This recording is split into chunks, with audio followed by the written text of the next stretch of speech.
Stream it to my show too here. Okay, I think we are live now. Oh yeah, sorry. Press the button and here we are. So Jor's getting some things ready, but I will just go ahead and start us off. This is Bitcoin Generations. Welcome. Bodie here and Jor in Canada. Jor, it's great to see you again, and welcome to everybody to another episode of Bitcoin Generations. Good to see you, Bodie. Thanks. I kind of pooched that one at the start there, but we're fine.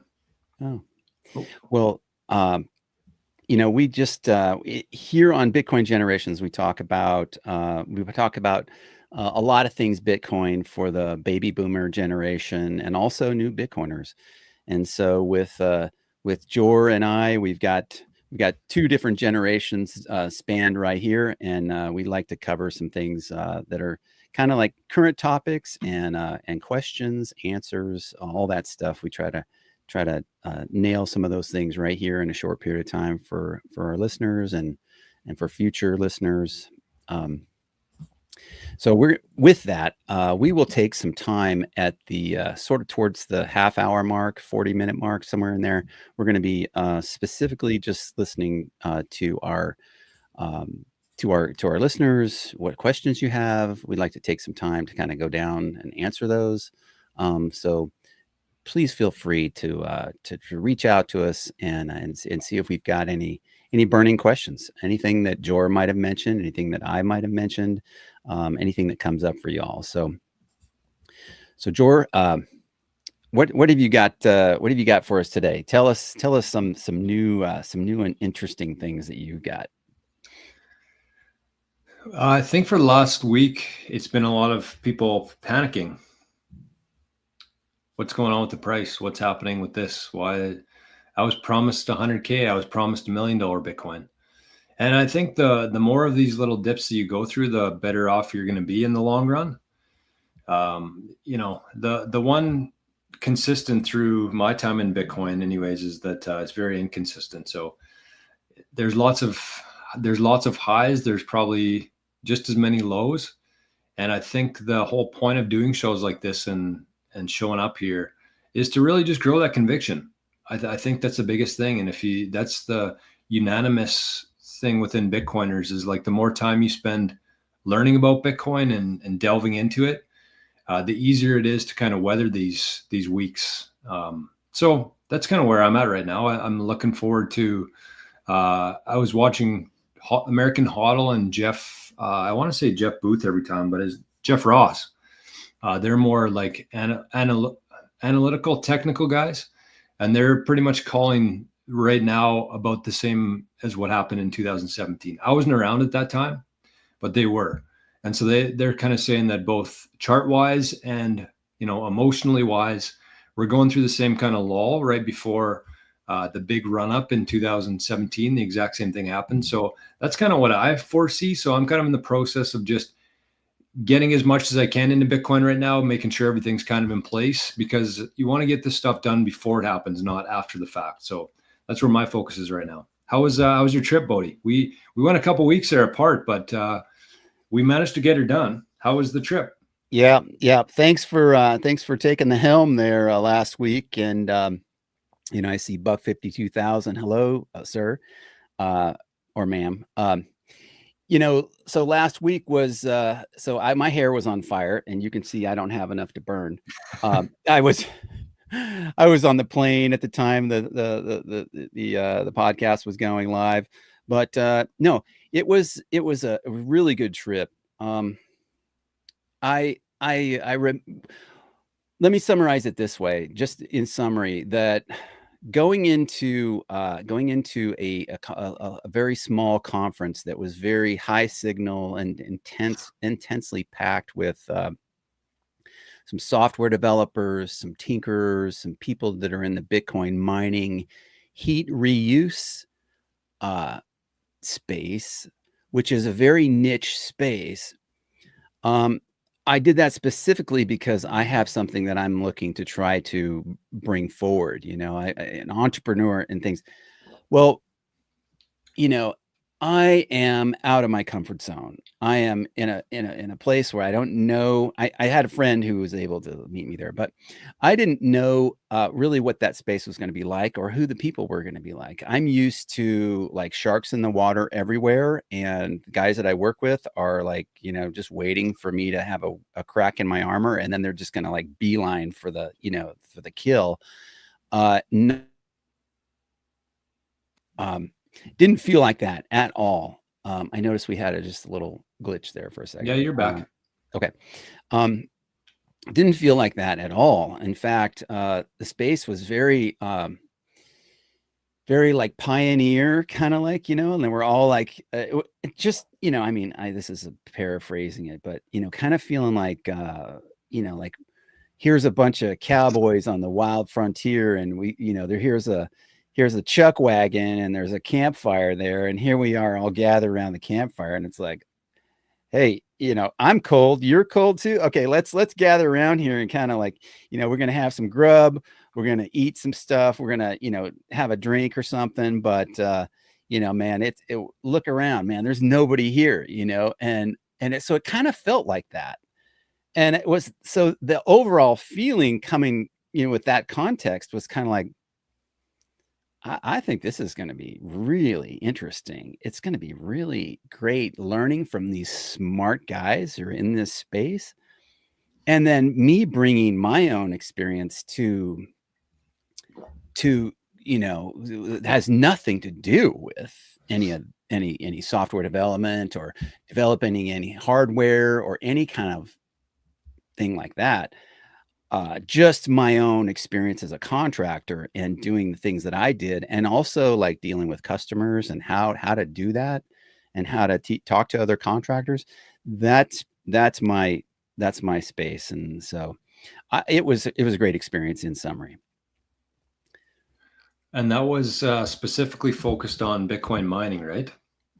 Yeah, and I was gonna touch on this. Might as well just bring this up right now. Yeah, let's do it. I kind of want to get into some mining stuff today, because I know as a new Bitcoiner, this is something that I did my best to kind of shy away from, because I just didn't have any sort of understanding of it. I didn't have anybody to break it down in a very simple way. And so I think the more you understand about mining, the more you can understand the value of Bitcoin, I think, because until you understand the mining process and how this network is secured and how new Bitcoins are created, essentially, it all just kind of sounds like pretty wishy-washy. Even if you kind of, understand some components and aspects of Bitcoin, without that key ingredient of understanding the Bitcoin mining, you're not really going to fully comprehend what's happening here. So I think it's a good day today, kind of going off of your trip, to talk about mining a little bit in a very simple way where people can relate to it and understand it. Yeah. So I already see some questions over there. One from Buck 52,000. We're going to get to those questions here. Let me just kind of finish my thoughts here on this Bitcoin mining. So I am like, you want to talk green as the grass. I am green as the grass when it comes to Bitcoin mining. There's this thing called a BitAxe. It's a very small kind of personal miner that you can run, and you can do all these things with. Just so you know, like I have like 2 of them, and I still haven't got them running yet. Okay, so I'm just full disclosure. I'm still learning. This is brand new to me. But I'm smart enough to know that when there's smart people around me, I'm like looking at them. I'm listening to them. I'm like, kind of discerning. Are they above my wavelength? Can I even understand what they're talking about, or do I need to like, go back to my own research and try to, so with that, I decided to go to this conference in Denver, and there was probably 100 people there or something over the period of 2 days. And one of the guys that put this thing together, he's a co-owner in this thing called The Space in Denver. And it's kind of like the Bitcoin Hub, or one of these places they have in Nashville. They have them in Austin. It's kind of a core hub place where Bitcoiners go and they learn about things. They host stuff. Well, they created this space in Denver, and it's kind of an open source kind of thing where they're happy to teach people to do this in other locations, but that's the space. Okay, so that was helpful to have that. They educate people there. They have a facility where they can host things. But in this particular conference, it was called the Undermine 2025. It's for Heat Punk. That's what they call the Heat Punk. You know, it's kind of like the cypherpunks were the guys or the OGs from original when they started Bitcoin, when Satoshi started Bitcoin. Well, these guys are called the Heat Punks. And anyway, so this guy Tyler Stevens, he wrote this book sponsored by Brains, which is a mining company that they do a lot of things. They educate people about all the different stuff with mining Bitcoin, hardware, software, firmware, datum, all these terminology things that I don't, you know, it's all doesn't make a ton of sense to me yet. But he wrote this book right here. And this is you know, it's a book. It's got all kinds of stuff in it. It's called Bitcoin Mining Heat Reuse. It's got quite a bit of technical stuff in it, but it's got just enough level of stuff that it's kind of like there's who are the innovators in this space, who are creating things that are actually helping people heat their space and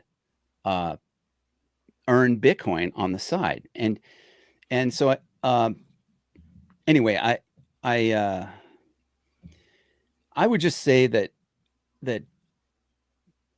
all the technical stuff kind of went over my head, but the guys who were actually like making stuff, they're building stuff, they're tinkering,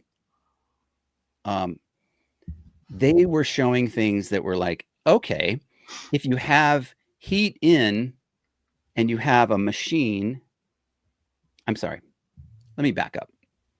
If you have electricity in and you have a machine in the middle and you have heat coming out, that's what we are used to. Okay.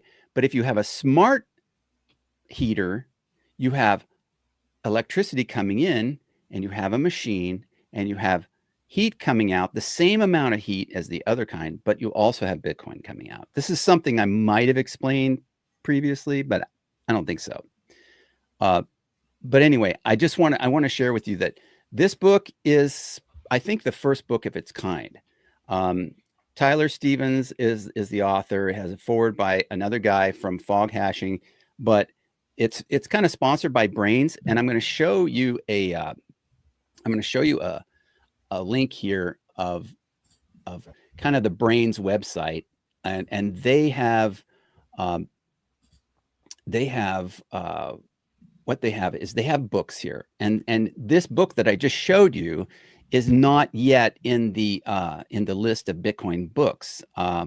It's not on their website, but there is a link in one of the Living in the Future. I think I put it in the Bitcoin mining section of the Discord resources. So anyway, they have other books here. They have the Bitcoin Mining Handbook, which is sort of a general mining handbook. They have the one on the Bitcoin economics, and they have some other things on Bitcoin here with the Bitcoin separation of money and state. And I'm not shilling Brains, but I'm just sharing this book with you. Okay. So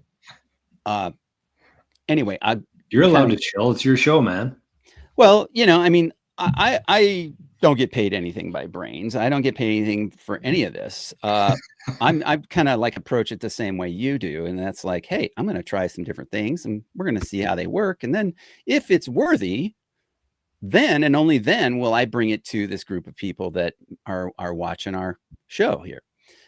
Because we're adding value by every minute that we produce here. So whether it's today in February, 27th, 2025, or if it's, 10 years from now and somebody's just like, hey, who's that old guy that's trying to teach people about Bitcoin mining? Anyway, let me pause. There is something else I wanted to share out of the book, just something I wanted to read shortly, but I wanted to let you do you have any questions so far? Sure.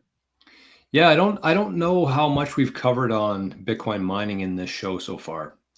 And I think that through the years, I've kind of gone through the process myself of trying to figure this stuff out. I feel like I have a good understanding of it. I'm nowhere near some of the people who would have been at that conference in terms of the understanding, but I get the general principle of it. And so essentially when you think about if we just take a step back here and we think about what's happening. And so if let's go back to 2009 when the very first Bitcoin block was mined. January 3rd, 2009. We've talked about the Genesis block. That was the first time that Bitcoin was really introduced to the world. And so ever since then, every 10 minutes on average, there's been a new block that's been mined.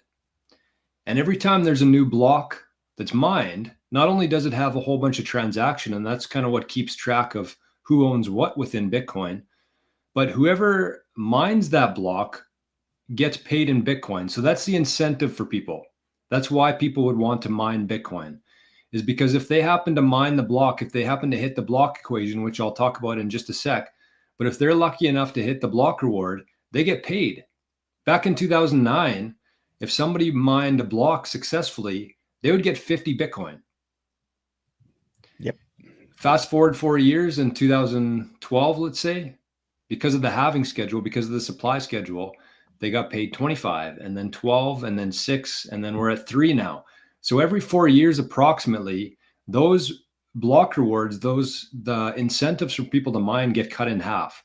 And that's essentially how all the Bitcoin has been put onto the market so far. There's been no like Satoshi didn't send 1 million coins to his brother. He didn't send 1 million coins to whoever funded the project. Every single Bitcoin that is in existence right now has been mined through this process. And so essentially what people are doing when they're mining, that's the incentive, is if you hit the block reward, if you solve the equation, you get paid in Bitcoin. So that's what the miners do. They try to balance out how much they're spending on their electricity costs, their energy costs, versus what's their return in terms of the Bitcoin that they get back from it. So essentially what's happening here is if we go back to 2009, and we think about what the mining process was at that point, because there was so few amount of people mining Bitcoin at the time, you could have just done it on a laptop, like a general computer, because it didn't need that much computing power to compete to mine the next block. So essentially what's happening there is people plug in their miners. Now in this case, it's a miner. Before it was a laptop, but they plug in this computer. I call them like supercomputers. That's the best way to think about it, I think. And all these supercomputers are doing is they take your energy, your electricity, that's what's powering it. And all they're doing is guessing. They're trying to guess. They're spitting out trillions of guesses per second. And the computer that solves that equation that's built into the Bitcoin code, that's who gets to mine the block, and they get paid in Bitcoin. So that's why people do it in terms of the incentive there. And forever into the future, those block rewards, the new supply will continue to be cut in half. So it's a very interesting industry. I think there's a lot of good things to it. There's also a lot of risks to it. Obviously, if you're not, because it's so randomized, if you're putting in all this electricity costs and if you don't hit a block, then you're just going to be out a bunch of money. There's different ways you can do it when you're by yourself and you're trying to hit that, like a Bitaxe or something, solo mining. Most of the bigger miners, they have pool, so it's kind of based on an average of how much Bitcoin they'll get versus how much they put into it. So it's quite the dynamic. And I think the further you get into it, the more you understand like how solid of a system this is. It kind of runs by itself in a lot of ways. And that's a cool thing. It all just goes back to Bitcoin being a protocol and code, and everything kind of runs off of that. And if anybody wants to make changes to that code, it has to be in consensus with everybody who's participating in it. So it's super fascinating. The more time I spend in it, I just get more, interested by it. I run a Bitaxe myself here, which they're about $200. They don't really produce that much energy. They don't cost a whole lot. The risk is very low. The reward is also pretty low unless you hit a block, which is like, I don't know, 1 in a billion odds. But if you think about that, like if you can see this little Bitaxe here behind me here. I don't know if it's right there. Yep, there it is. It's just this wee little thing. And so if you think about it like that, like that's all that thing does all day is just try to guess. It's just spitting out guesses. And because it's, it might cost me $5 a month. So my odds are pretty low. But if I had a million of those and I had a million times more guesses, it would cost me a lot more. But my odds of solving the next block and getting the rewards, the Bitcoin, would increase. So some of the bigger miners, they have like, 1,000 or 2,000 times more power than me. And that's kind of what they do or more than that. So super interesting. But Bodhi's talking about how that applies to heating. And so maybe I'll let you just kind of carry on the conversation with how that relates to people heating their houses and heating their shops and stuff like that. Yeah, definitely. So yeah, the number of people across the network that are increasing the number of miners that are mining, right? That increases the hash rate. So that's all making the network stronger. Okay, that's all good for Bitcoin, right? It's like, you get it today, or you get it next month, or you get it next year, you get it right here. When you get it, you're going to be making the network stronger with your knowledge, with your contributions, with the number of miners that you decide to put on the network. It's so good. And it's also really good to run a node. Although with new Bitcoiners, with baby boomers who are like just trying to get up to speed, you don't have to do that. You get it at the speed in which you're ready to get it at, right? Not everybody's ready to hear all that. So, but one thing that really, I titled this video, this show today, Stacking Skills in the Service Trades, Generational Profits. Well, yeah. So that's the question, right? Will this thing profit for a long time? Well, my encouragement is for people in the trades to learn to stack their skills, to learn some things, additional things that are coming. It's like people were saying for a long time, AI is coming, AI and this and AI that. Well, there's people now, the younger people especially, who are business owners, they're using AI in their businesses, right? Okay, so boomers, if you don't use AI in your business yet, stack your skills, start learning how to use AI, because it is here and it's been here for a while. And if you're not using it, right? So this is the kind of thing that for people in the trades to learn how to use the heat from a Bitcoin miner. A really good way to think about it is that, so heat is a product, right? To be sold. Heat is a product to be used. It's not a problem. And they go into that in this book here. Okay. But just thinking about it, thinking through it is, you can have, like I said before, you can have a smart heater, you can have a dumb heater. When you think about how much it costs for a smart heater compared to what it costs for a dumb heater, let's just give you a real world example.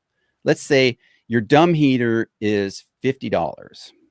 And you can go buy a space heater that heats for $50, okay?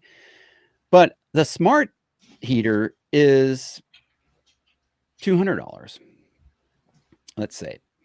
Okay. Sorry, I don't mean to break your train of thought there. Okay. On space heaters, but I think it's important to just kind of let everybody know like where the heat's coming from. Sure. So when you plug in a Bitcoin miner into the wall, because it's trying to guess so much, it's using a ton of computational power. And that computational power is what's spitting out the heat, right? Yes. So that's what Bodhi's talking about here in terms of the space heaters and stuff like that. So sorry, go ahead. No, thank you. It helps me bring context to the conversation. And that is that, so they use ASIC chips. The current state of the technology is they use these ASIC chips. And I don't recall right off the top of my head what that stands for, but it's a certain kind of chip that does this computations, really intense number of computations in a very short period of time. All the electricity that goes to that chip is used, and then that creates heat. Well, there's all kinds of cooling techniques there's 3 different kinds basically of cooling techniques to cool the chip so that it can actually run more efficiently. And when it runs more efficiently, it actually the performance of it is better, right? So the hash power goes up. What is hash power? Hash power, or hash rate, is Bitcoin that is mined from that that chip or from that miner or that group of miners in that pool. So if you have more efficiency, your hash rate's going to go up. This is all what you want. This is what you want to have. Okay. So let's just talk quickly about the three different kinds of ways to cool this thing. There's air cooled, and that's where you see the fans with the Bidax. They have the little fan that blows on the chips. Okay. The fins on the little metal fins dissipates the heat off the chip. Okay. That creates heat, but on a little tiny Bitcoin Bidax, there's not that much heat. It's not going to heat your room. On a bigger miner, though, it does create a lot of heat, and it can heat a room. It can actually, you can heat a house. You can heat, right? You can heat a pool. You can heat a hot tub. You can heat a greenhouse. There's a lot of different heat reuses for the heat that's coming off here. Okay, so we're trying to take advantage of the heat. And what are we going to do with the heat productively that's already being done with other heaters that are not very smart?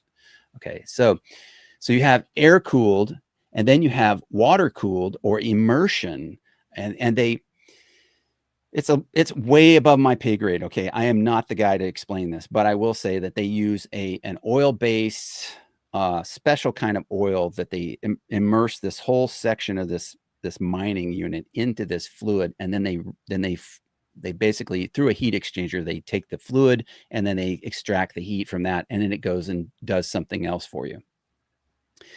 And then there is another one, and it's kind of like that, where it's not the immersion based liquid cooling. It's where they actually attach it's like a plate that they attach to these chips that sits on top of the chips, and inside this, it's kind of a hollow plate. Just figure like a square plate that is hollow. It's maybe yay big, yay thick, and it's hollow, and they inject fluid in that water inside that thing, and it flows back and forth, and it cools the chips, but it actually transfers the heat to the fluid that's inside. It's separate, that's contained separate from the chip. It has an intake and a discharge side, and it goes out. And then they take that fluid and then they run that through a radiator to about 80 degrees. So the fluid is coming out at about 80 degrees, let's say, or let's say, as it was explained to me, there's about a 10-degree differential. Okay. So I'm not trying to lose anybody here. I'm just trying to explain the three different kinds of ways that these things are cooled. So that, in a nutshell, is how these different kinds of cooling techniques are used to extract the heat from these chips that are busy working hard. And the more expensive miners, the current state-of-the-art miners, are, $3,000, $5,000, $7,000, and they're creating a lot of hash rate, but they're also creating a lot of heat, right? So if you spend a lot of money on something, you can get something that works really efficiently. But if you're like starting out in the space and you're just trying to get started, then you might not have that much money to spend. So you're going to not have as much hash rate. You're not going to generate as much heat, but you can still get started in this space. So a lot of the people, the inventors, the innovators, they're using, and there are a couple of use cases in here. They've got probably, I think, they highlight 4 or 5 different inventors in here that have taken different situations. And one of the guys is Antoine from 256 Heat. Another guy is the guy from Nakamoto Heating. And then there's another guy out of Montana who's created what's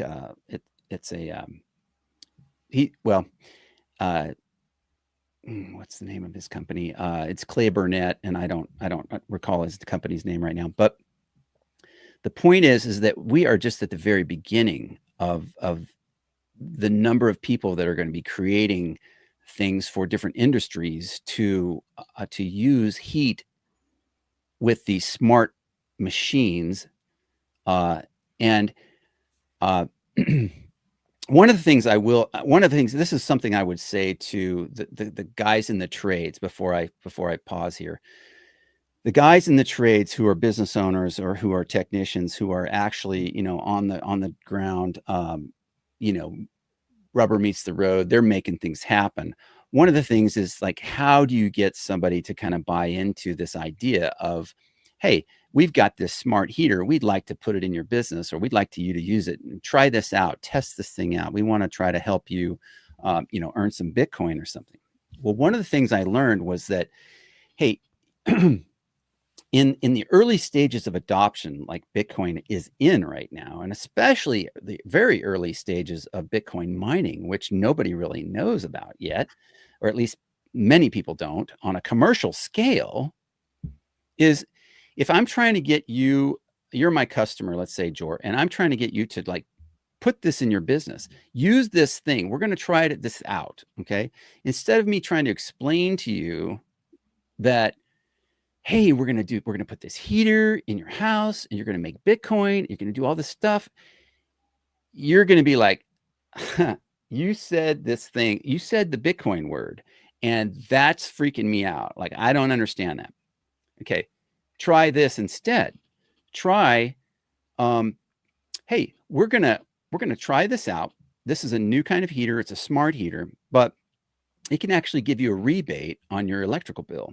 Okay. So we want you to place this in your thing, and we're going to monitor it. We're going to keep an eye on it. We're going to help you through this whole thing and kind of get up to speed on it. But we don't have to go into all that right now. Just know that this is going to help you reduce your electrical bill. Fair? Okay.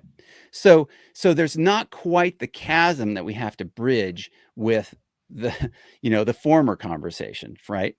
And so early adoption is kind of rough in a lot of ways, but it doesn't have to be quite that steep of a learning curve for folks. That's kind of. No, it makes a lot of sense. I'm glad you went through that. And people might be listening to this and they'll be like, oh, who cares? Like, I don't own a business. This isn't going to have much of an impact on me. But I think it's just important to understand that this is kind of where things are going. Like, I like that you mentioned AI here, because I'm sure that's going to be used in terms of like monitoring the heat, in terms of like a smart thermometer. I get a little bit nervous when I hear smart thermometer, because that means that anybody could shut it off at any time.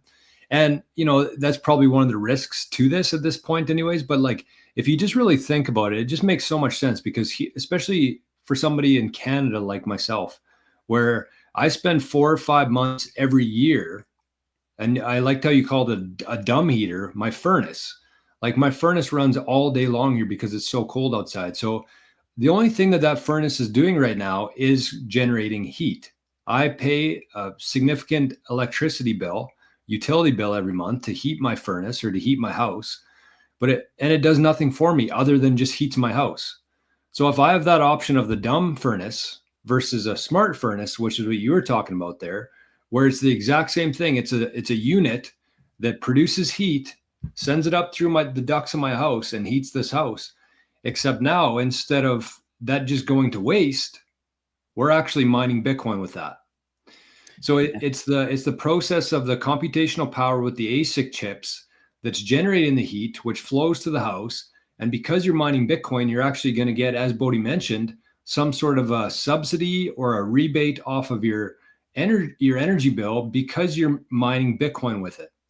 And maybe just to go back, because I mentioned that you could put all the electricity and energy into it as much as you want to, and maybe never get a return for that.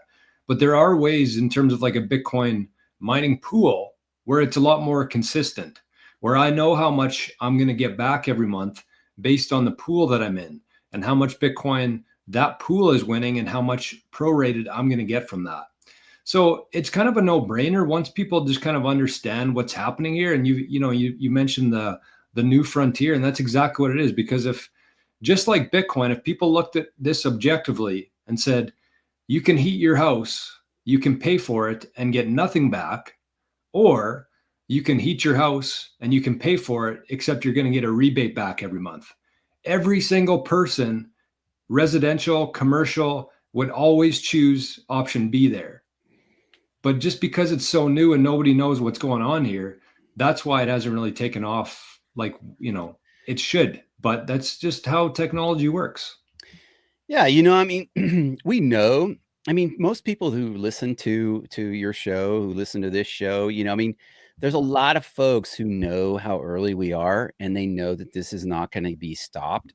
They know that that we're early, and still there might be some some kind of like deer in the headlights learning curve issues with this Bitcoin mining. Well, one of the things I love about, kind of being entrepreneurial minded is like, you have to be fearless. You have to just sort of like, like ready, shoot, aim, It's like Shoot then sometimes aim. it's like, like, oh, well, I had to jump in before I, like, if you're going to be a podcaster, it's like, I don't know what I'm doing, but I'm, I'm going to find out. Right. I think this would be a great time to just let me read this little Sure. this is about a half a page or so of and I'm reading and this guy who is Tyler Stevens, I can't say enough about him. He's one of the owners of the thing. He is a former rocket thermal engineer, organizer of the hash rate heat punks, and co-founder of the space in Denver. If you can follow him on Nostr, you can follow him on X. Let me read what he wrote right here. A call to action, be a part of the heat revolution. This book is not the end of the conversation. It's the beginning.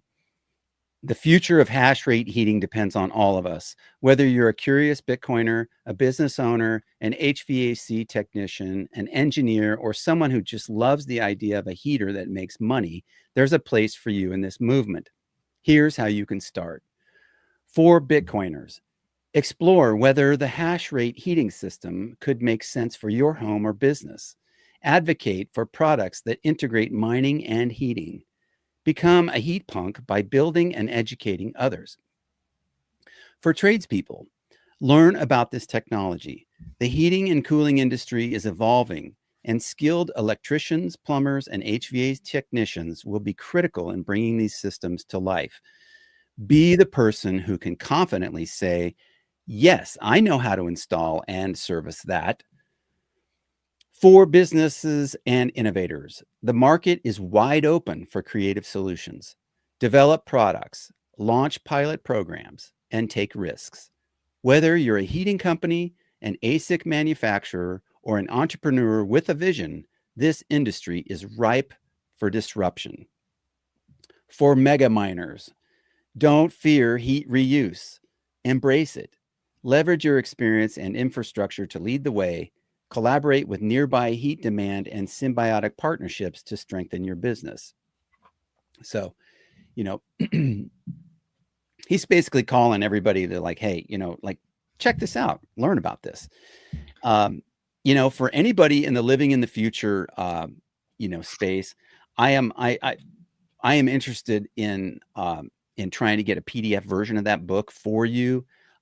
If you're in the Living in the Future group, if not, it's available at that book is available at the Brains website that I mentioned earlier. So Cool. we're about 40 minutes in now, Jor. I think it's, for me, I just want to kind of share my journey through the whole energy thing here. Before I got into Bitcoin, like, I literally knew nothing about energy, not at all. I knew that when he flipped the light switch, the lights came on, and when he shut it off, the lights went off. That's it. But like, after being in Bitcoin, after learning about mining, after learning about energy, the whole world is based around energy. And I think that we've kind of been not taught, but like brainwashed into believing that the more, electricity costs we have, the more energy costs, the more carbon we produce. It's like a bad thing. Human innovation and the way we've evolved has been from energy. We're not moving forward without energy. And so I think it's important, just if you're like a casual Bitcoiner, you're thinking about maybe how you can implement this into your life, I would say just start paying attention to this stuff, because you're going to be fascinated with how this all ties together in terms of Bitcoin and energy And even you'll just notice small things around the house. Like for me, again, it's winter time right here. So last week it was like minus 40 degrees. And so you're always looking for ways to like, be a little bit warmer. And so even up until like last year, I'm 35, 36 years old now. And up until last year, like I had no idea about any of this. But, I cooked a pizza a couple weeks ago, and the energies, I've already paid for the energy to make the pizza. And, up until this point, I just would have shut the door on the oven because my pizza's ready. But when you understand energy, it's like, okay, well, that heat has already been generated. I've already paid for that heat. So why not just leave the door of this oven open and let it disperse throughout the house to kind of subsidize my energy costs? Right. So just like small things like that, once you're thinking in this sense, like it kind of changes the way you think about everything. Everything is energy, and we evolve because of energy. We need energy. Yeah, we do. We do. I mean, it's either we're smart about how we use it or we're not. And this checks the box completely of people who are like, very, very concerned about energy conservation or, green technology and stuff. This is they should be running to this if that's their Yes, biggest concern. exactly. I heard somebody say that last week. They said we're kind of moving out of the stage where everybody thinks that Bitcoin is bad for the environment. We're going to move into a point now where people are going to say, if you're not utilizing Bitcoin mining, that's bad for the environment. If you're wasting energy, that's bad for the environment, because that's what that is. If you think about an oven, if you think about a furnace, that's essentially paying for something that's going to waste. Obviously, it's keeping you alive, but like, why not utilize that for something else that has for heat, that has for like, just to kind of go off into a slightly different direction here.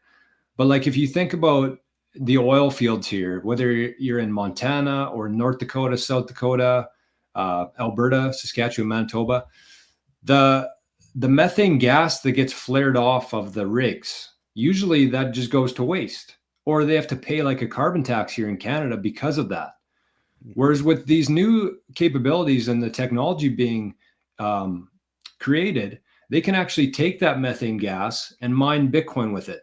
So instead of it going into the atmosphere or the company having to incur more costs to dispose of that methane gas or burn it off, they can actually capture that, mine Bitcoin. So instead of having to pay, they're actually making money. So all of this stuff, when you understand it, and when you're, if you're bold enough to take the risk to jump into this industry, there's a lot that can be done and a lot that can be improved in our day-to-day lives and our businesses too. No, it's very right. 100%. Right. I mean, we need, okay. So I'm going to say something that I said to the group. I only said one thing to that group of people because I am like green as the grass. I'm the turtle, right? I'm probably the oldest guy that was in that room. Bob Burnett was in that room, and I think he's younger than me, but he is an OG in the Bitcoin mining space. This guy is amazing. But what I said to them, because there was some guys that were there were developers, there's software devs and Bitcoin devs and all these guys that were there, mostly men, but there were some women too. And I kept hearing about with this, and we just have to accomplish this, and we have to educate, and we have to do this, and we have to do that. And you really need to. And then I heard one of the guys who was one of the main speakers, he said, well, I showed up here, guys, and I didn't even know that, that you guys right here in this room, that you had that product, or you came with this thing. That's like a big, that's like, everybody was like, whoa, look at that. Like the WhatsMiner, the brand new WhatsMiner product. And what came out of that comment was, you guys, and this is coming from one of the guys who knows what he's doing. He's talking to these other guys, and he says, I didn't even know what you guys were making, and it's like, and so the comment kind of came around to, you need to do a better job of marketing yourselves, like you're not even, like we don't even know what you guys are doing. So the takeaway there, and this is what I said, was, having been a business owner, I know that in the startup phase, I wear all the hats. I wear this hat, I wear this hat, I'm on the floor doing the work, I'm up here talking to the insurance adjuster, I'm talking to the homeowner. I do everything until I get wore out and I can't do it all. And then as a business owner, I can't control it all, right? The best thing for me to do is like delegate things, delegate what I don't want to do, because I'm not good at that. I usually am not good at things that I don't like doing. So I said to them, I said, hey, you're sitting in a room full of people that are amazing, right? There's a lot of gifted people here. So there's stuff that you don't like doing. Reach out to some of these folks. And there's a whole lot of people in that room that need things that other people in that room don't have. And so my encouragement to other people listening to this is like, get into the space, learn what people are doing, because you bring some skills. There are people in the Living in the Future community that have some amazing skills. We know this group enough to know that there's some bomb diggity skills out there in this group. And I would say your skill set is uniquely suited to some of the needs that some of these people who are trying to develop industry-changing products right now. I will go out on a limb right now, Jor, and I will tell you that the heating and cooling industry will be changed forever just by Bitcoin mining. The plumbing industry will be changed forever by the Bitcoin mining industry. What is the ripple effect of that? It's not just like, oh, some plumbers are going to be changed by this. No, I mean, these guys are going to install, they're going to learn how to do this. They're going to install these things. And these businesses, the business owners of these and the hotels and all these mega corporations are going to want this in a big way. And the way to get in on this is to just kind of like start studying it, start doing some work. It's real simple. I think it's hard for people though at this point to like fully buy into that without having a good understanding of everything. Like I have a couple electricians and plumbers in my life who have been talking about Bitcoin mining for the last couple of years.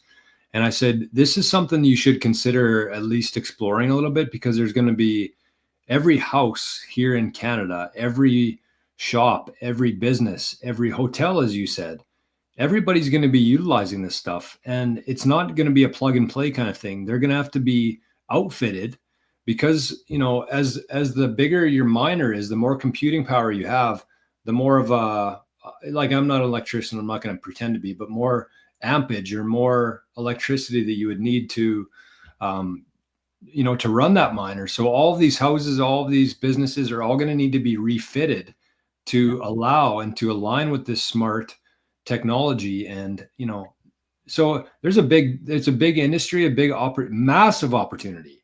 Right. It's just that everybody's so busy right now. Like if you talk to any plumber, every electrician, they're flying off the handles. There's not enough trades. They're busy with what they have, and they don't have the time of the day to like be learning this. So yeah. So interesting you said that. It's like a lot of things, like it's going to be slow adoption, gradually and then suddenly, probably. But if you look at, like, we've 4 or 5 years ago, I saw that the average age for an HVAC technician is like 60. They're in their 60s. The average age. Okay, so there's a whole new, right? We all know that the trades are kind of where people need to be going, or we should know that there's going to be a humongous need for that. And those guys are going to be able to charge really well for their work. and that whole mindset of the way things have been, that will leave. That's leaving right now. But I know of at least one plumbing company where the guys they're scheduling their work on their terms. They don't work. They don't work Wednesdays, Fridays, or Saturdays or Sundays. They work. Wow. They work Monday, Tuesday, Thursday. And you can't call them and get them on the phone. You have to call. You have to get on their website and schedule the work on their website according to their terms, right? They can determine their terms and what they get paid. etc. Right? So this is a whole new way of doing business for the service trades like this. So I think that's a good lesson, Bodie. I just want to stop you there because I think that's a really good lesson for anybody out there, regardless of if you're a trade, a plumber, electrician, whatever it is that you do. I think you should be stacking skills in that area. Kind of going back to your title here. I love that because it's so true. Because the more valuable you become to others, the more ability you have to be on your own terms. And that's something I talk about on my channel all the time is like, you could have as much Bitcoin as you want to, but if you're still spending all of your time, every one of your days working for somebody else under their rules, you're kind of, you're not a fully sovereign individual. And I think that the more skill you generate, the more valuable you are to others. You can set your hours, you can set your days, you can set your rates, you can set what you want to be paid in. And if you're a Bitcoiner and you have the ability to say, hey, if you want to use my services, you got to pay me in Bitcoin. And if you can't figure that out, I'm sorry, I got other people who will. That's kind of the point you want to get to in your career with anything, is that be so good that you're the one setting the terms.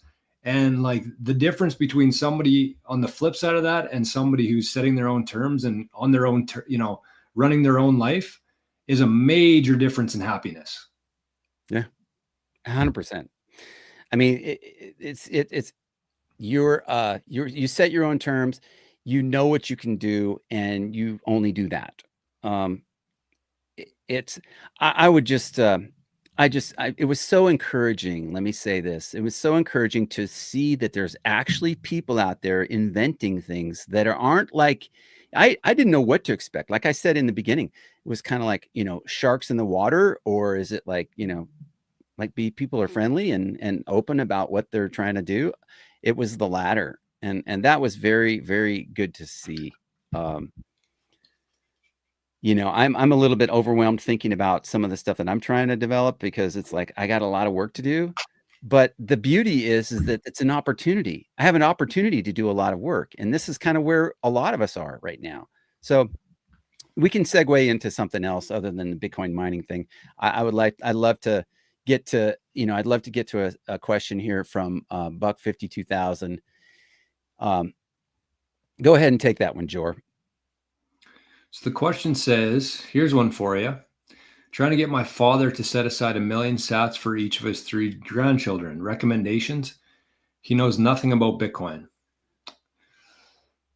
Well, if he knows nothing about Bitcoin, I think that it's probably going to be a complete waste of your time to try to educate him, before that. I think the thing that I would just say is like, just objectively show him, if you would have done this 5 years ago, if you would have done this 10 years ago, if you would have left that, whatever that would be, 3 million sats, $3,000. If you would have left that $3,000 that you're putting towards your grandkids right now, if you would have left that in like a savings account, like most people would, it would be worth $3,100, maybe $3,050. But if you put that into Bitcoin 10 years ago, it would be worth $1 million, maybe. So just kind of understand that that it's going to keep going in that direction. If he has like a basic understanding of money in terms of like what money printing does and how it devalues somebody's savings, then he should understand that it's not going to grow very much. And with Bitcoin, you could just say like, yes, it's gone up. Yes, it's gone down. But over the last 10 years, it has performed at a 60% annual return on average. Some years higher, some days it went down. But when you're talking about your grandkids, it's not something you have to be emotional with.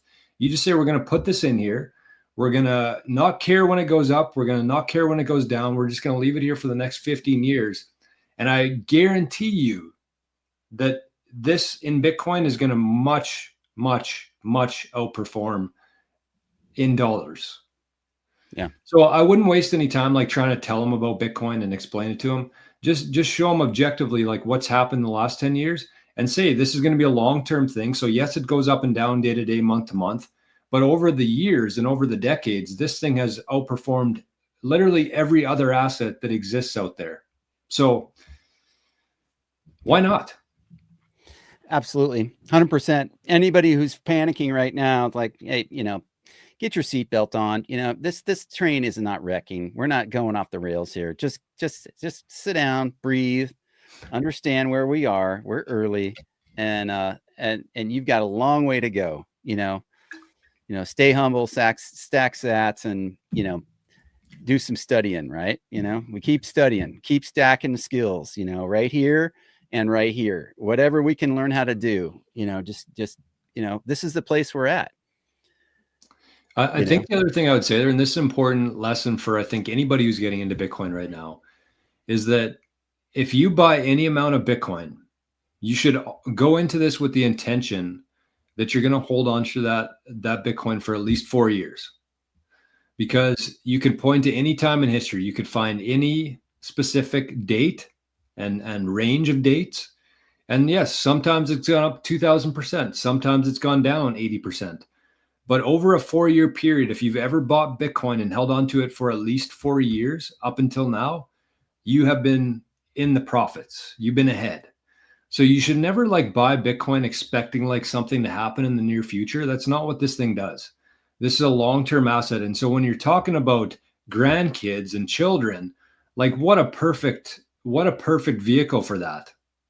Where, if it's a 5-year-old, he's not going to want to cash it out in 2 years anyway. So just put it into a fund, protect it, and leave it in there for 10 or 20 years. You never regret that. That's for sure. Absolutely. 100%. That's what, and that's the kind of vision that you need to have when we're talking about generations of Bitcoin. We are the first generation of Bitcoiners. I mean, in a group, because it started while we were alive. But if we stack that and you save that, and that goes back into cold storage, not to ever be seen again, right? That will be off the market. That will be someplace that nobody, no BlackRock, no government, no nothing can get to that. And your job really is to educate your family how valuable something like that is. And some people are different, right? I have to spoon feed for some people, and you have to, so we're all on this journey together, but that's the beauty of it is we've got something like, this different media, everything's decentralized now, we're out here talking about this, and who listens to us, less than 100 people maybe, but over the time, that's going to grow. It's going to grow, and we're going to be smart people listen to us. Maybe, what? I hope someday that your grandkids watch this video, Jor. I mean, that kind of thing. You need to think out 200 years, really. Have that vision, right? And if you don't have it, then find a way to get it, because it's a beautiful thing to really kind of I won't ever drive a new truck. I love driving trucks, but now there's so many more important things than that. I think you kind of sparked something in my brain there a little bit, and you said something about grandkids, and one of the focuses of the shows is especially for baby boomers who who are lucky enough to have a size of their investment account that's going to be left for their kids and their kids. And that's what we recommend putting into Bitcoin. We don't tell people to, if you're dependent on it to live and to pay your rent and to eat, that's not what you put into Bitcoin. It's the generational stuff. But when you think about it like that, and that's kind of the reason why I first started doing a show and a podcast, because I was like, you know what, even if this fails, even if I don't make a dime off of this, worst case scenario here is that my grandkids one day are going to have the ability to watch this and not just hear stories about Jor or Bodhi, but actually see them and listen to them and see their, emotions. And you can kind of sense a little bit, at least through the screen, of what kind of person they were like. So I would just encourage anybody out there. Not everybody thinks of themselves as a content creator. And I actually hate that term myself, but I want people to think about, when we're thinking about a furnace, and instead of a dumb furnace, you want to have a smart furnace where you're already doing it, but instead now you're getting a bit of a rebate back. So what I want people to think about is, regardless of what industry you're in, you have knowledge, you have value that you can give to others. And we're kind of moving into this new world now where the people who want that information are going to find it. And so don't ever think that you don't have, knowledge or expertise that the internet could use. It could. And there are people out there in all these different industries who could use whatever knowledge you have and skills that you have. And what better place to do it than something like this, where you can help people. Plus, worst case, again, if nothing comes from it, your grandkids are going to be able to have a better look at like what kind of person you are and listen to your voice. I just think that that's so cool. I love this. I was looking at the comments, and Rick Costa, he loved the old bomb diggity, Yeah, man. Well, I listen to something, and I actually love getting fired up about stuff sometimes. But one of the things that I listened to recently, and I want to share this real quick. I listened to Marty Bent as he interviewed Ian Carroll, and they're having this conversation and stuff. But one of the things that Ian said on that podcast that was really good, and he said, we cannot just let things just roll. I mean, if the things, we have learned something in this last cycle of elections that the American people, for example, are like, when they are like, aware and they are engaged, like, we are not going to let our election get rigged, get rugged, get screwed. We've had enough of that. We had enough of that. And so just kind of like transferring that into this conversation, I would just say that, look, the things that Jor is explaining right here, this is the time to really like step on the gas, man. We cannot just be like, oh, we got an election, we got a guy that we think is going to do some great stuff. Wow, pass me the popcorn. No, like get the coffee on like high. Let's stay engaged here. The break is not an option. We are full steam ahead here. So, let's rock and roll. Let's go with this thing. And I mean, definitely Bitcoin, mining, maybe, studying. Yeah. Stacking skills. Yeah. Engaging, starting businesses. Let's rock and roll, man, because this is, on the one hand, we've got crazy stuff being disclosed, Doge, and like just evil getting sunlight big time. And it's like, whoa. Every day it's like something new, but like, we have got to just like rock this thing, because now is the time. And the future generations are going to be like, wow, we're going to be like, we have the opportunity right here to be like the greatest generation. And to me, the greatest generation was the ones who were who were in World War II, who were like engaged, like boom, they were like, the whole country in the US was like totally engaged, making stuff for the war effort, right? Everybody thought that the war effort was the thing to be involved in, and they were like passionate about like working in that. So we've learned since then, it's like, the war, the beginning of the forever wars and all that stuff, right? That was totally bad. But the engagement part was just so, like, when people get woke up and they're like, I don't mean woke like the traditional myth, you know what I mean? Like, they're awake and they're like engaged. Like, we know some things now. We've been through some pain. We've been through some stuff. Let's do this right.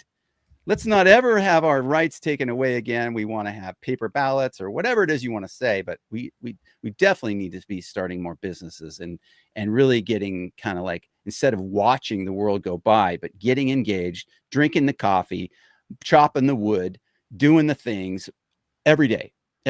And Bitcoiners are like perfect at this, right? And we have the landscape, the context of all this stuff is kind of like fading in the background. All the movie set, all the whole, the whole facade of it all is like going away. It's like, you got to pinch yourself. Do you want to put your shoe on top of your head to make sure you're not AI now? Do whatever you got to do. We are totally like on fire here, and it's not. It just gets. Here I am excited about this, but I love it. yeah, it's just now is the time. We got to strike now.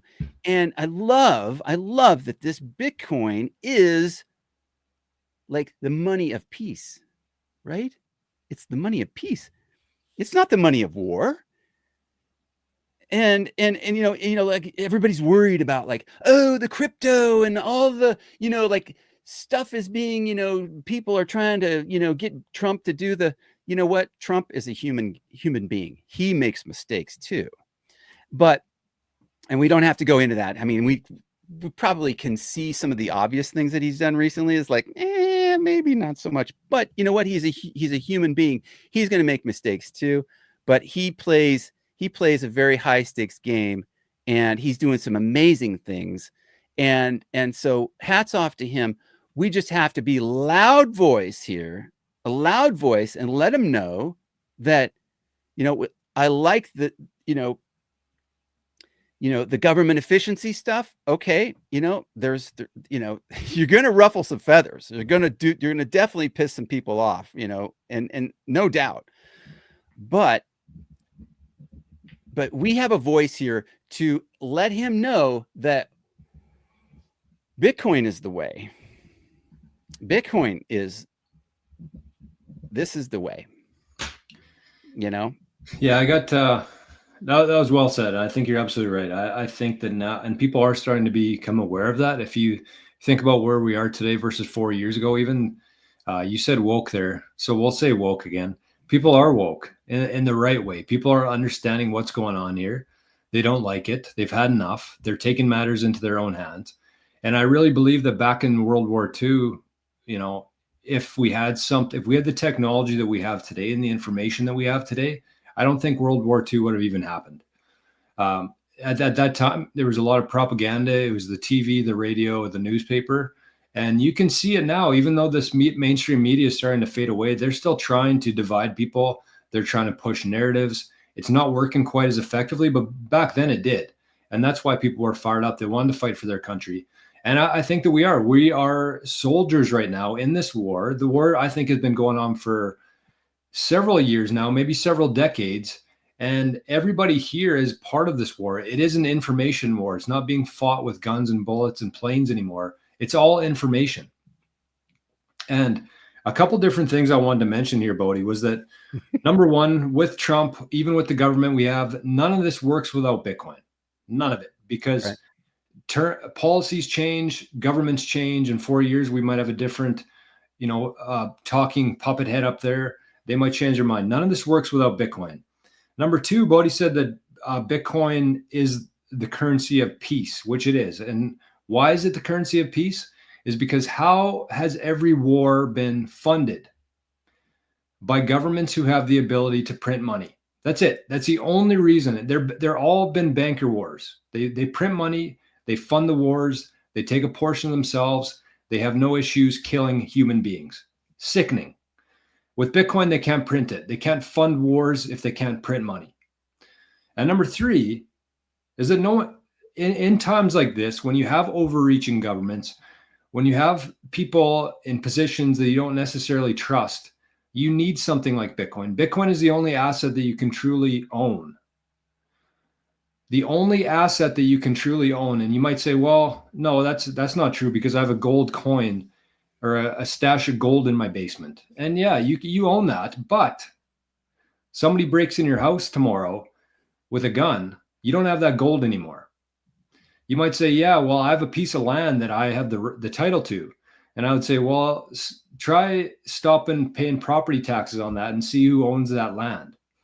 Whereas with Bitcoin, if you do it properly, it takes a lot of time, but if you do it properly, you can set yourself up and your family up where if somebody comes in your house, they don't know you have Bitcoin. B, if you do it properly, there's nothing that they can do to extract it from you. You know why? Because you can store it in here, or you can store it a million miles away while still maintain the ownership of that Bitcoin and the legal right to move that Bitcoin. So important subjects here, very important, I think. Oh, it tremendously. I love it when we get on a thing here. We're over an hour, but I'm like, I'm on fire, man. Let's do this thing. But yeah, kind of bringing it back to humility, it's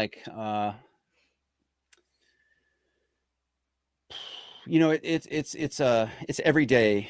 It's an everyday thing. It's kind of to me, it's sort of like a way of life, but it's also something that I have to kind of balance with my faith, and it's not an idol for me. It's not something that's going to save me. It's a tool. It's knowledge, right?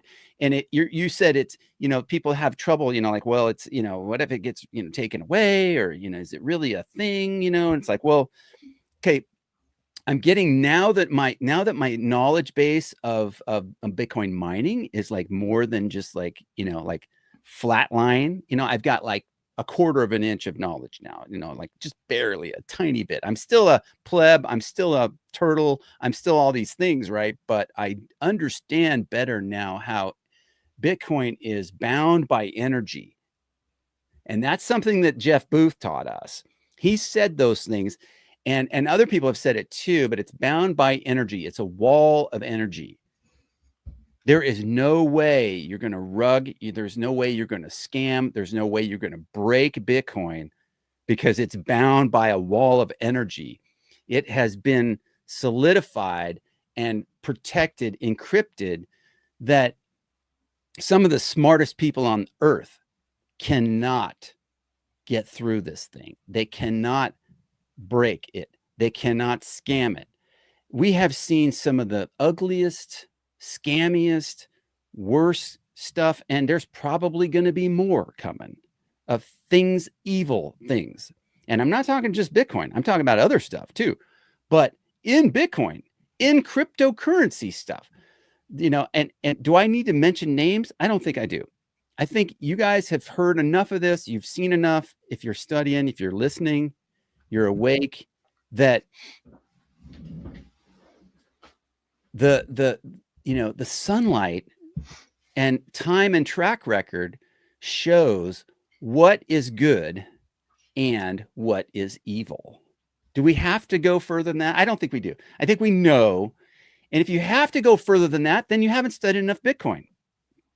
Yeah, and when you say Bitcoin's bound by energy, Bitcoin's secure and encrypted and cannot be messed with, I think a really good example of this is like Bitcoin is very transparent. You can look at anybody's, there's no names attached to it. It's, what is it, pseudonymous, something like that? Pseudonym.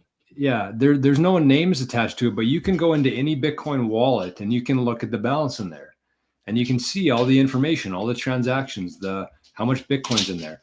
And we know, holy cow, Arnie, we know the balances in these wallets, and you can see it there. And it's like it'd be like walking into like a building, and there's a whole bunch of like gold bars looking at you, but they're behind a wall, and you can see it there, but there's nothing that you can do to get it. And this is a perfect example of like, you can see these wallet balances of these, like, let's say Satoshi's wallet, he has 900,000 Bitcoin in there. You can see it, but why hasn't it moved? Like, that's, tens of hundreds of billions of dollars worth of purchasing power. If somebody could easily hack this thing, why haven't they done it yet? So, well, they've been you don't trying have to understand everything about like how it all works. You can be sure, because you can see all these Bitcoin. It's very transparent, very viewable, but that there's nothing that you can do to actually take that from somebody. Well, this is what I love, right? I mean, I love it. It's finite. It's totally open source, right? And this is the beautiful part about this community, is that it's open source. It's full transparency. It's like, here it is. Yeah, break this, like, and when you see that everybody's pretty much open about just about everything, that like, so open source development, you can't go wrong with open source development, because the people who are developing open source software know that everybody else is going to be able to see everything that they do. So it's kind of like, okay, here you go. I built this, and it's like, here it is. Find holes in it. And the open sats, foundation. I think Odell runs. Like, I mean, I don't have much money to give, but I'm giving money to them because I'm like, these guys are doing some amazing things, and this is making history right here. So, we're early, but it's beautiful to see the transparency. It's beautiful to see, this wall of energy that bounds this stuff. And I just, I think one of the other things I heard this week that I'll mention is that it's so like the peace of knowing that the stuff that I've saved is not going anywhere, and it's not going down in value long term, right? It's going to go up and down. It's volatile. That's what it is. It does that. That's one of the great things about it. It's not a, it's not a fiat anything. So anyway, I would just, we've had some great conversation. Anything you want to like keep touching on here, because I would love to just mention a few things that I've seen here. Sure. I'll let you do that. I'll just kind of round that out. I think that it's when people hear that Bitcoin's transparent, I think they get a little bit turned off because they're like, well, I don't want everybody knowing my balance. I don't want everybody seeing my transactions.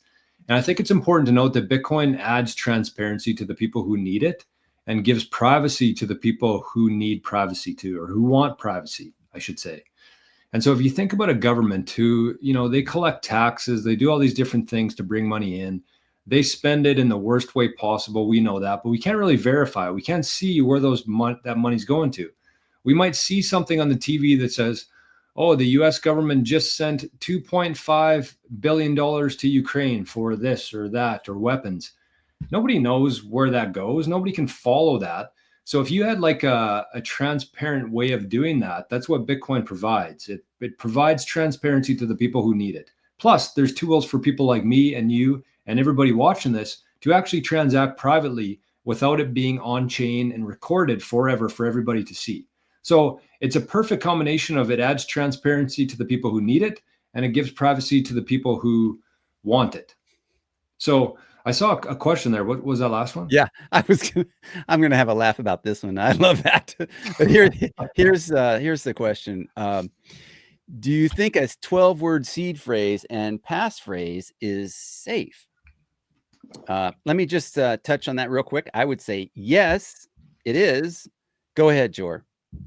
Yeah, I think it's safe. I think you got to keep in mind here. So a 12-word seed phrase is essentially when you create a Bitcoin wallet. Let's say that I downloaded a wallet on my phone, which is what most people kind of start with. You can go to the App Store and you can just download a Bitcoin wallet. I would say be very careful with the wallets that you download, though, because I've been hearing a couple different things in terms of like people going to download a Bitcoin wallet from the Apple Store or the Google Store, and it's actually like a malicious app. So always make sure that you're downloading the right app. That's the first thing I would say. But you could download an app easily for free. And so that's your wallet. That's your signing device is your phone, and you have a wallet built into your phone. So every wallet, every device has a backup phrase in case something were to happen to my phone. Like if I lost my phone, if it stopped working, whatever. I could use my 12 words essentially to restore my Bitcoin wallet into a new phone or a new device. And so the problem with 12 words is that it's written down on a piece of paper or steel, and it's kind of just in plain text. So if somebody comes across those 12 words, they now essentially have your Bitcoin. They have the keys to it, which means they can move it out of your wallet and move it into their own wallet. So they essentially own your Bitcoin at that point. So the passphrase is essentially a 13th word in this case, where you generate a passphrase or you create a passphrase, and then even if somebody came across your 12 words, they can't do anything without that 13th word. They can't access anything there. So I do think it's safe. I think it's kind of a layer up from like a normal Bitcoin wallet in terms of just having 12-word backup. I think it's a level up, but I think there's about 3 or 4 different levels on top of that you can still get to in terms of like a multi-sig, in terms of encryption, stuff like that. But it's a pretty good place to start. The only thing that I would say is don't ever lose that passphrase, because if you lose the 13th word, your Bitcoin's gone. Nobody has it, but you can't access it, so it's gone. Yep. So just be very careful with it. Well said. Yeah, so yeah, just like you said, I would just add that, the 12-word passphrase or the 12-word Recovery seed phrase. phrase is that's the beginning, right? That's the beginning of the security, right? And then we know from some of the other things that in other shows that you've done, that there's there's some really good ways to work toward to manage and to protect your wealth so that it can stay preserved. Okay. Um, and we you can check out some of the other videos. We will link to George's channel in the show notes here. Um, and Yeah, I talk about this stuff a lot. It's kind of what I've fallen into is focusing on security, which I like because I think it's the most overlooked aspect of Bitcoin. And there's really not enough people talking about security and encryption and inheritance stuff. It's just everybody loves seeing the number go up, but your Bitcoin isn't worth anything if you're not protecting it properly. yeah, you talk a lot about, how to earn Bitcoin and different ways of doing that. I've recently become a fan of the Fold. I'm just using the Fold debit card right now, Nice. and I'm going to start paying off some large bills, the mortgage and some other bills like that with it. So, and we're all anybody who's signed up for, like, and again, we don't get anything for mentioning this, but anybody who's signed up to kind of be on the waiting list for the Fold credit card, that is I think that's another some other layers of incentive or benefit that they're going to try to offer for that. But so far, I've been stacking fairly well with the Fold with the card that I have. So one question I do have for you, and that is, I heard I was listening to Odell and Marty. And they were talking about the Green Wallet. Have you heard of the Green Wallet? Because I was looking into Blockstream? that. I believe it is Blockstream. Yeah. Any idea about the Green Wallet? It's a hot wallet that they have an app for. Yeah. Any experience with that? Anybody in the chat want to chime in on that? I think with the green wallet, it's actually pretty cool because you can, let's say you had like a Blockstream Jade, which is like a hardware device, one of these things that you can generate your 12 words or your private key from that's fully offline. So it's like a Blockstream Jade. It's the same kind of thing as this cold card here. But the nice thing about that is you can actually use like the green mobile wallet or the green application on your computer where it can just be a watch only wallet. So you don't have to have your device. You don't have to ever have it connected to the internet. There's no ability for somebody, even if they got access to your laptop, they couldn't move your Bitcoin because they need your device. That's kind of the key to these things is to move any Bitcoin out of your wallet. You need to have one of these and sign the transaction. So that's the nice separation there. If somebody's looking at like a hardware device, is it takes it offline. So if you want to move any Bitcoin, you actually have to sign the transaction from one of these. So the green wallet, you can actually use it as a watch only wallet where you can look at your balances, you can see your transactions, your UTXOs. It's kind of similar to Sparrow, I think, in that sense, but it's directly tied to like the manufacturer. So it's a good option. I think that you got to be a little bit careful when you're plugging devices into a laptop that have the private key attached to it. But I don't think you have to do that with the green. I think it's just a watch. You can use it as a watch only wallet where you can still see all your balances, that the Bitcoin's still there, but there's no ability for somebody to take your Bitcoin without your device. So I've heard that too. They were mentioning that you can use it as it can be a receiving wallet, and there's some we've got Living Good with Sabian is saying that the green wallet is awesome. You can hold Bitcoin. Is that LBT? That's liquid Bitcoin or USDT liquid? Yeah, it's pretty cool. It is. Okay. Yeah, I've been having some. Liquid's taken a lot of crap, I think, through the years, and I fell victim of that myself. I just kind of heard that it was, I didn't hear great things about it, so I never explored it. But I've been using Liquid more. I keep some of my Bitcoin on Liquid. It's kind of out of the scope, I think, to talk about today in terms of how it works and what the difference is between Bitcoin and Liquid. But it's very similar to like a Lightning, where it's not layer one. Everything, There's Bitcoin layer 1. That's the transparent. That's the Bitcoin network we talk about, layer 1. And then there's all these things built on top of that, which is like, using Bitcoin layer 1 as like the foundation. But Lightning's built on top of it. Liquid's built on top of it. eCash is built on top of it. I would argue that an exchange is a layer 2 because they actually don't, move Bitcoin around every time you send them money. But it's pretty cool. You can use Liquid to be much more private with your transaction because it kind of breaks the chain of your on-chain movement, and then send it from Liquid to your new on-chain address. So it's definitely useful. It's something I'm going to be using more of in the future, and I've been pretty impressed with lately. So that's what I'd say on that. Okay. Well, I would encourage anyone who has questions, they want anybody to kind of help them walk through some of this stuff, to reach out. We're gonna look at the show notes. We'll have some links to some of the things that I've mentioned here in the video. Some of the stuff with Braiins, the book, some mining stuff, also some questions about, kind of like how do we get going, and kind of, I have got some Bitcoin, or I want to give some Bitcoin to someone. If you have some questions about that, that is something that there's a group, the Bitcoin Citadel, that we're kind of working with some people who are very knowledgeable about that, and have been very helpful to me.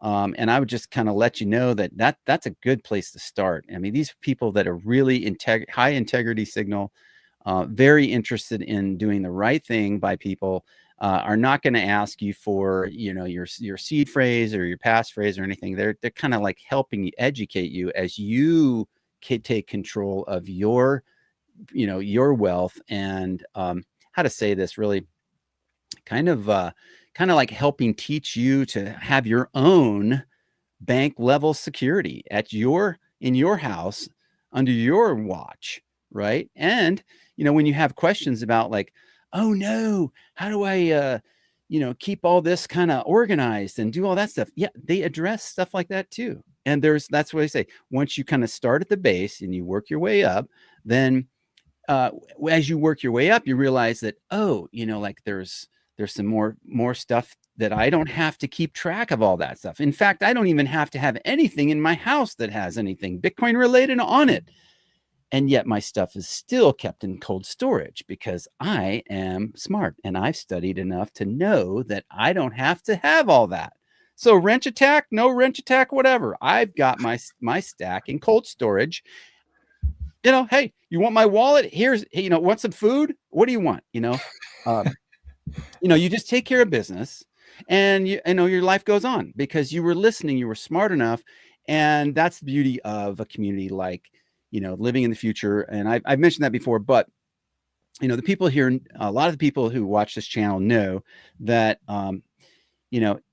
you don't want to just be out there on your own when it comes time to, like, hey, I got something, it's valuable and I don't know what to do.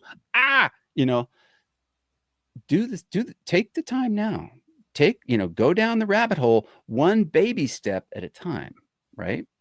I mean, I don't know how else to say that, Jor. Yeah, I think just you said it very well. I think that Bitcoin Citadel, I would say, is probably for a little bit more advanced users. Somebody who's been in Bitcoin for a while, they're looking to maybe move their Bitcoin into a very safe place, whether that's just like the first step of a hardware wallet, whether you want to do a multi-sig, whether you want like encryption and inheritance built into it. There's so many layers that you have to worry about within Bitcoin. I think that's why it's so daunting for a lot of people. But just understand that it is a very slow process. Even if you have like the need to do it today, you should probably take it very slow, make sure you cover all your bases, make sure you have a good understanding of it. But the one thing I would say is like on my Patreon, I think for somebody out there who's just like wanting to get a little bit more information about this before they really dive into it, there's a course on my channel called 365 Days of Bitcoin. And it really walks people through like from the start of like, here's a Lightning wallet. I'll send you some sats. You get to receive that. You learn about, the layer 1, layer 2, how to buy, how to send it, things to watch out for when you're sending. There's honestly so much stuff to know. And the thing about that is that it's all kind of available online for free. But the problem is that people don't really know what they're looking for. They don't know the order that they need to go into. And so that's why this 365 days is so, I think, impactful and going to be impactful, is because it goes in that order. It kind of explains things as you need to know it without getting too far ahead of yourself. So I think that's a great option if anybody is kind of wanting to, take this stuff a little bit more seriously. It's there's been a lot of good feedback from that course so far. So this is day 58, I believe, today. So you sign up today, it's $20 a month. You get 58 videos right off the start. And I think that should keep you pretty busy for a while. So all the videos are about 10, 15 max minutes long every day. And we haven't missed a day yet. So yeah, I got to film one right after this. we need to, I need that. I'm not sure if I have that link handy, but if I don't, I can share it in the chat right now too, actually. Yeah, if you would share that in the chat, then I can copy that and put it in the show notes. But that is something that as you go into this and you figure out that, like I need some help with some things here. You start looking around, you start listening to other maybe podcasts, and they've got advertisements on there of particular. One that I'm thinking of is sort of a maritime theme. I would say that you're going to find probably a better value with this group that I'm talking about right here than you will with and I'm fully willing to eat crow on that. If anybody's got something they want to push back, like feel free, let's have it. But I really do think that you're the long term with the like I said, the integrity level that I personally have met these folks, and I have a kind of a policy where I'm not going to mention anybody or anything on here that I don't have personal experience with. And I'm interested in making sure that people who listen to this show are getting good value, and that they're not being, led down some, like, you're going to have like a 1% or something, of your stack. It's going to cost you, no, it's very upfront, very transparent. And that's what I love about that. So anyway, thanks for sharing that link. Yeah, it's important when you're navigating things in this space. It's pretty scary, pretty daunting. I think one thing you kind of have to keep an eye out for when you're trying to figure out whether you can trust people is a track record. Like, how long have they been here? What have they been talking about? How transparent they are in terms of, how they do things. And so that's the one thing that I would say for, like, as an ad for Bitcoin Citadel, like, number one, very intelligent people in there. Craig, I would say, is the smartest person that I know within Bitcoin, and you're going to have him on your team. So, through our life, we've kind of trusted bankers. We've tried to find people we trust. We trusted financial advisors. We want to find people that we can trust and who we can, get value from, use their advice, and get as much value back as we give to them. And so I think that you kind of have to carry that forward now into Bitcoin, except you have to be a lot more particular because there's less insurance. There's more things that can go wrong. It still is kind of the wild, wild west phase here. But the thing that I'm proud to say is, like, I've showed up on my show every morning for a year and a half now. I do live shows every day. There's chats. People can verify this. I don't miss any questions. I don't ignore anybody. I have nothing to hide. And I think that that's important when you're trying to navigate in Bitcoin, is finding somebody that you can trust. Trust is the biggest component of this. So you need to find somebody who's been around time-wise. You need to find somebody who's not doing a bunch of edits and, being kind of shady in some parts. Find people who are transparent. And I'm proud to say that that's how I've approached this. I probably said some things I shouldn't have. I've made a few mistakes and, but whatever, I'm good with that. That's part of the show. That's part of what I want to be represented as. So, yeah. Well, Jor, you're real, you're honest. You got a dog in the background, this is real life. This is what it is, and that's kind of how we live around here too. I'm just thankful that none of my kids have come barging through the door here today. um, but you know, I'd love to, if there's anybody else that has any questions about anything, go ahead and fire away. We'd love to, if you've got some, or comments about, kind of things, what we haven't covered, what you'd like to see in future episodes. Feel free to either now or in the future in the comments section of the video. Feel free to leave that. We're going to have more interesting content as we move forward. We're going to be doing some things that are probably not so many outside, guest interviews, although there may be some. But we'd like to bring, relevant content and that's really that's timely and that, is important, because people are going to have important questions and things and concerns that they have. I mean, this is an important topic we're talking about. So it's important to bring high signal integrity and, and timely information. We'll try to keep it exactly every Thursday at 2 p.m.,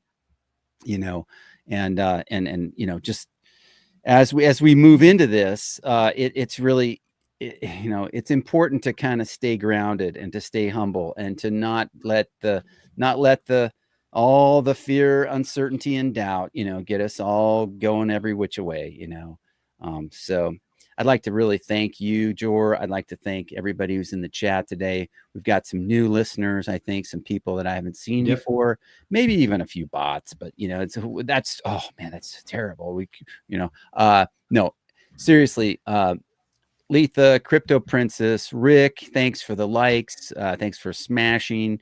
Clean Your Machine. I've seen you. Buck 52,000. Jason, AC, probably some people who have had to leave already, but Living Good with Sabian, Sweating and Smiling Together. That's another podcast. That's another good one for working out and stuff. Those guys they do some great work, great stuff too. Anything else you want to wrap up with before we head out? No, I'm just kind of thinking about what I got to do right after this. I hear Arnie whining in the background, but I'm actually going to be filming a video today for the 365, which goes through a full Bitcoin transaction. And I spent a lot of time in Bitcoin before I actually sent a real Bitcoin transaction. And let me tell you, once you send your first Bitcoin transaction that you set up, that you set the fee for, that you sign and you broadcast and you follow through the mempool, and you realize that you just sent money to somebody else without anybody else's permission, you didn't have to check with the bank. There's nobody that could have stopped that transaction. It is a very liberating feeling, and it changed me for sure. So I'm going to be sharing that as day 58 today on the channel, just going through the whole process of setting it up, following it in the mempool on layer 1, and waiting for it to be confirmed. So if you want to check that out, consider joining. I think that you won't find better value in Bitcoin than the 365-day course. I guarantee that. And I mean, if you trust us, you're already here. So why not learn a little bit more? That's what I would say. Just do it. We're here for a very short time in life.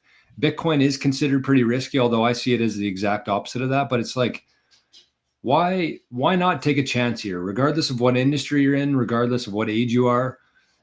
It's pretty obvious that this thing is going to be a big part of our future, and you don't have to fully understand it to have some skin in the game. Just start somewhere. And I think that I see Cleaner Machine says I'm nervous now. I'm the one who needs to be nervous here. It's my Bitcoin, and last time I tried doing it, it took me 45 minutes because it kept getting. I didn't set the fee high enough, so it was a good learning experience. But I think today, hopefully, will be a little bit more smooth.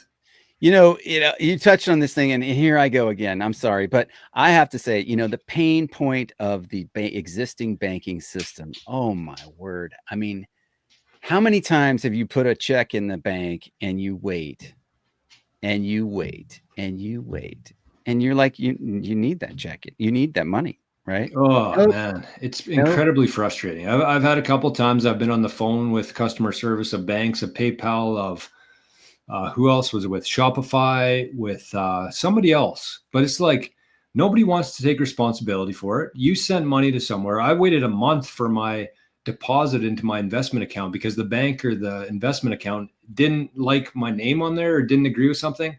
I didn't hear about it. They just didn't put it through. And I'm like, what the hell is going on here? Like, what are you guys doing? It took a month for me to deposit money into my investment account. Insane. It's crazy how many people are still using this archaic system and just like okay with it when we have Bitcoin.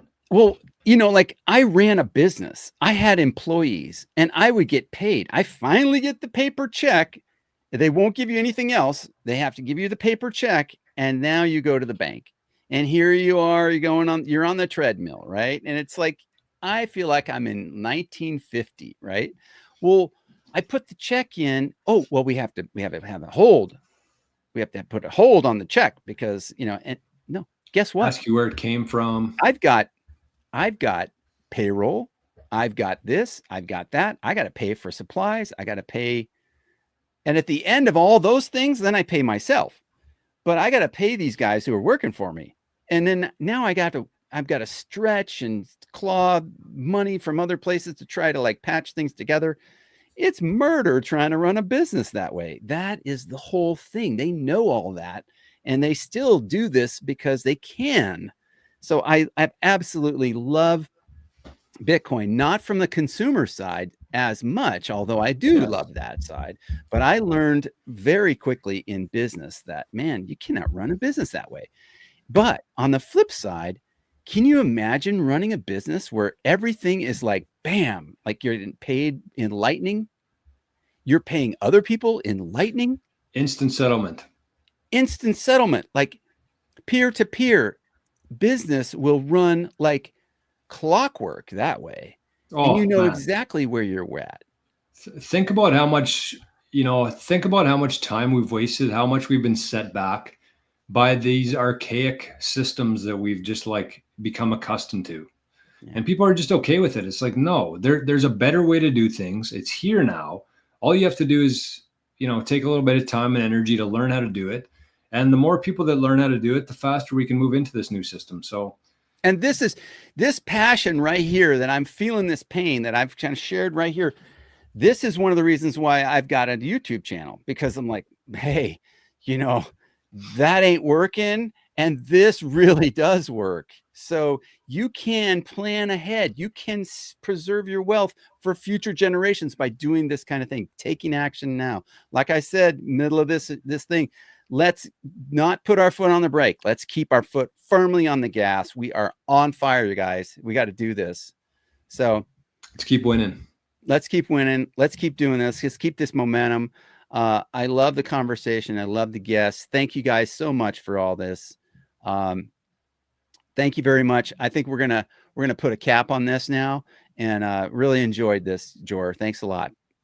Back at you, buddy. Thanks for having me on again. It's a pleasure. I love this Thursday afternoon. It's fun, and I would say for anybody who's been showing up every week, keep asking questions. I recommend everybody kind of has like their own notebook, Bitcoin notebook. Get a specific notebook for Bitcoin. Every time you learn something, write it down.